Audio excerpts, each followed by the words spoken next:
Bw'otuuka ku ddwaliro lya gavumenti erya Abimu, mwana wattu tolemwa kugwawo kigo anti bw'oyirengerera ewala oyinza okulowooza nti kifulukwa.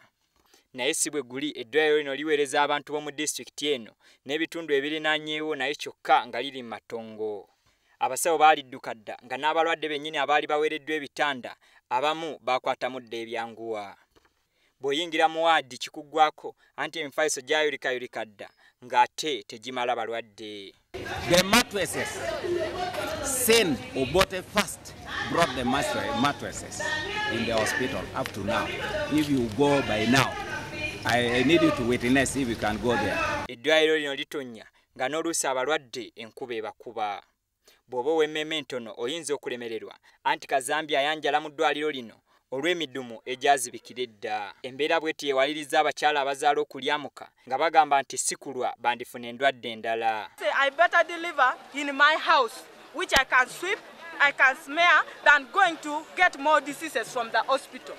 The government bring money for maintenance, but there's nothing.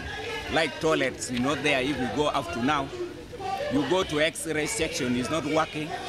You go to theater, is not working. You go to maternity ward, is not working. You go where children, the ward for children, is not working. Abavunaanyizibwa ku by'abakozi mu disitulikiti eno bagamba nti bakola kyonna ekisoboka okulaba ng'eddwaliro lino lirongoosebwa. Abim Hospital has actually reached the highest office in this country. The district council cannot have the money that can repair this hospital.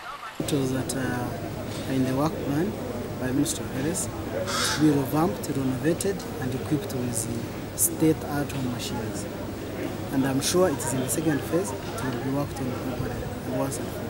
Ne mu 2007 gavumenti yakwata obumbi bubiri okuliddaabiriza kyokka ne bubulira mu zenva.